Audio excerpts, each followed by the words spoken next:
कौन सा प्रोडक्ट असली है, कौन सा प्रोडक्ट नकली है, आप ये कैसे जान सकते हो? आज हम इसी बारे में बात करेंगे। हेलो गाइज, ये जो मेरे हाथ में है ये है एक यूएस पोलो की डुप्लीकेट टी शर्ट, मतलब नकली टी शर्ट। और यहीं पे दूसरी तरफ है मेरे पास ये परफॉर्मेक्स की ओरिजिनल टी शर्ट है।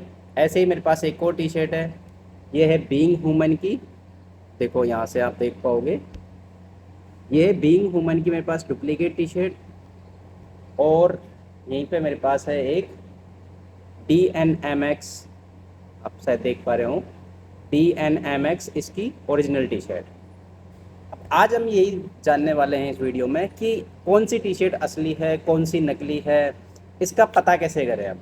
अब एक मान लो मैं कपड़े का काम करता हूँ तो मुझे तो पता होता है कि कौन सा असली है कौन सा नकली है, लेकिन एज ए कस्टमर जब आप कपड़े खरीदने जाते हो तो आपको कैसे पता चले कि ये टी शर्ट असली है या नकली है। तो आज इसी चीज़ के बारे में मैं आपको बताने वाला हूँ, जिससे आप कपड़े खरीदते वक्त जान पाओ कि टी शर्ट असली कौन सी है और नकली कौन सी है। जो सबसे पहला काम होता है एक डुप्लीकेट टी शर्ट में, वो होता है उसका टैग। जैसे कि इसमें टैग लग रहा है, अब इसमें टैग पे लिखा हुआ है यूएस पोलो, लेकिन इस पे आप देखोगे तो MRP का कोई लेबल नहीं है। तो ऐसे में क्या होता है, कई बार ये भी हो जाता है कि जो डुप्लीकेट टैग है उसमें MRP भी आ जाती है। तो फिर कैसे पता करें? उसके बाद हम पता कर सकते हैं, जैसे इसमें ये बटन एज ए डिज़ाइन के रूप में लगा रखे हैं, लेकिन मान लो कॉलर वाली टी शर्ट हो, जैसे कि ये कॉलर वाली टी शर्ट है, तो इस कॉलर वाली टी शर्टों के बटनों के ऊपर भी कई बार मार्किंग आती है ब्रांड की। और कई बार ऐसा होता है कि जो लोकल मैन्युफैक्चरर होते हैं वो मान लो उन्होंने यूएस पोलो का टैग लगाया तो वो बटन भी यूएस पोलो के लगा लेते हैं। तो फिर कैसे चेक करें कि ये असली है या नकली? उसके लिए एक और तरीका होता है, आप टी शर्ट को खोलो और नीचे आओ। जैसे इसमें हम नीचे आके देखेंगे, तो नीचे आके देखेंगे, देखो इस एक साइड इसमें कुछ डिटेल्स वगैरह लिखी हुई हैं, आप देख पा रहे हो। तो यहाँ पे कोई भी बारकोड और कोई नंबर वगैरह आपको देखने को नहीं मिलेगा। और दूसरी तरफ से हम देखेंगे तो ये बिल्कुल प्लेन है। वहीं जब ओरिजिनल टी शर्ट में जाएंगे तो ओरिजिनल टी शर्ट में आपको एक तो MRP का टैग मिलेगा, बाकायदा वो जिस ब्रांड का है उस ब्रांड का लेबल उस टैग पे भी मेंशन होगा और उसकी अंदर भी मेंशन होगा। जैसे ये DNMX की ब्रांड है और ये यहाँ पर भी मेंशन है, और जो ये टैग है इसके अंदर भी बाकायदा मेंशन आएगा DNMX टी शर्ट, जैसे कि आप देख पा रहे हो। और एक चीज़ और होती है जो हम नीचे उसमें बात कर रहे थे, जब नीचे आए तो इसमें एक साइड तो देखो अलग डिटेल लिखी हुई है, और दूसरी साइड जब आते हैं हम तो यहाँ पे आपको एक बारकोड देखने को मिलता है और बारकोड के नीचे आपको एक नंबर भी देखने को मिलते हैं। अब ये जो टैग हमने देखा था ना, ये वाला टैग, इसके जो बारकोड के नीचे वाले नंबर और ये जो नीचे लेबल लग रहा है इसके नंबर, ये दोनों नंबर सेम आएंगे। और बाकायदा जैसे क्या होता है कि ये DNMX नाम से जो ब्रांड है, अगर हम इसकी जो वेबसाइट है इस पर जाके और हम ये वाले नंबर स्कैन करते हैं तो हमें ये जो टी शर्ट है इसकी कंप्लीट डिटेल दिखा देगा। अब वैसे DNMX की कोई ऑफिशियल वेबसाइट नहीं है, ये रिलायंस के प्रोडक्ट हैं। तो जो रिलायंस की जो भी प्रोडक्ट बिकते हैं, जैसे जियो मार्ट हो गया, आजियो हो गया, और कोई अन्य प्लेटफॉर्म हो तो मुझे ध्यान नहीं है, लेकिन यहाँ पर अगर अपन जाते हैं और ये जो नंबर हैं ये सर्च करते हैं तो ये इस प्रोडक्ट की डिटेल्स आपको देखने को मिल जाएंगी। अब जैसे मैंने लोकल टी शर्ट की बात की थी, तो मेरे पास यहाँ पर एक बीइंग वुमन की टी शर्ट भी है। इसको चेक करें, इस पर कोई लेबल नहीं है। कई बार ऐसा भी होता है कि कोई लोकल टी शर्ट होती है उस पर लेबल नहीं होता। तो जैसे मान लो इस पर कोई लेबल नहीं था, इसमें भी हम वही सिस्टम करेंगे, नीचे जाके चेक करेंगे।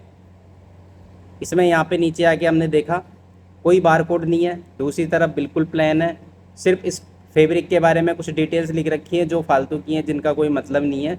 जो सच है झूठ है उनसे कोई मतलब नहीं होता, बस ये यहाँ पे एज ए मार्किंग के लिए लगा रखी है कि कुछ हमने लगा रखा है। अब जैसे हम दूसरी एक ब्रांडेड टी शर्ट की देखें, ये वाली टी शर्ट हो गई, जैसे वही DNMX ब्रांड जो है, यहाँ पे बाकायदा मेंशन है, इस टैग पे बाकायदा मेंशन है। और यहाँ पर नीचे आके देखेंगे हम तो वही सेम चीज़, बार कोड मिल जाएगा, अदर डिटेल्स मिल जाएंगी, और बार कोड के जो नंबर हैं ये बिल्कुल सेम आएंगे। तो ये चीज़ आप टी शर्ट खरीदते वक्त चेक कर सकते हो, तो आप आराम से डायरेक्ट कर पाओगे कि कौन सी टी शर्ट ओरिजिनल है, कौन सी लोकल है। अब देखो हमें पता चल गया कि ये जो प्रोडक्ट है ये ओरिजिनल है या कॉपी है, तो अब हमें ख़रीदना कौन सा चाहिए। तो देखो यहाँ पर बात आती है, आपको जैसे पता चल गया कि ये ब्रांड का ओरिजिनल पीस है और ये कॉपी पीस है। अब क्या होता है कि जो ब्रांडेड कंपनियां होती हैं, अगर उन्होंने अपने टैग के ऊपर फैब्रिक का नाम मेंशन कर रखा है, या फिर जैसे मान लो ये कॉलर है, कई बार ब्रांड यहाँ पर भी मेंशन कर देती है कि ये फैब्रिक कौन सा है। अगर ब्रांड ने मेंशन कर रखा है कि इसमें 90% कॉटन है, 80% कॉटन है, 99% कॉटन है, या ये फैब्रिक रियोन है, तो हम उस पर विश्वास कर सकते हैं, क्योंकि ब्रांड को भी क्या होता है कि अपनी गुडविल बचानी होती है। लेकिन जो भी कोई पर्सन कॉपी बना रहा है, तो वो पॉलिस्टर लगाया उसने कपड़े, मान लो पॉलिस्टर वाला फैब्रिक लिया और उसके बाद उस पर टैग लगा दिया कॉटन वाला, तो वहाँ पे हमारे साथ चीटिंग हो सकती है। तो जो लोकल जहाँ पे जो कॉपी वाला आइटम होता है, बेसिकली हम उस पर ट्रस्ट नहीं कर सकते। आपको कपड़े की नॉलेज होनी चाहिए, परख होनी चाहिए, तब जाके आप उस पर विश्वास कर पाओगे। लेकिन हाँ, ब्रांड पे हम विश्वास कर सकते हैं कि ब्रांड ने अगर लिखा है कि ये कॉटन है तो वो कॉटन ही होगा। बहुत ही रेयरली ऐसा हो सकता है कि बाई मिस्टेक ये चीज़ गलत हो जाए। बाकी कोई भी जो पर्सन है या कोई भी ब्रांड है, वो अपनी गुडविल ख़राब नहीं करना चाहता। अब एक चीज़ और है, अब जैसे मान लो आपको जाते हो मार्केट में, आपको तो देखने को ही कॉपी मिलता है, तो अब वो ख़रीदें कि ना ख़रीदें, ये भी एक सवाल है।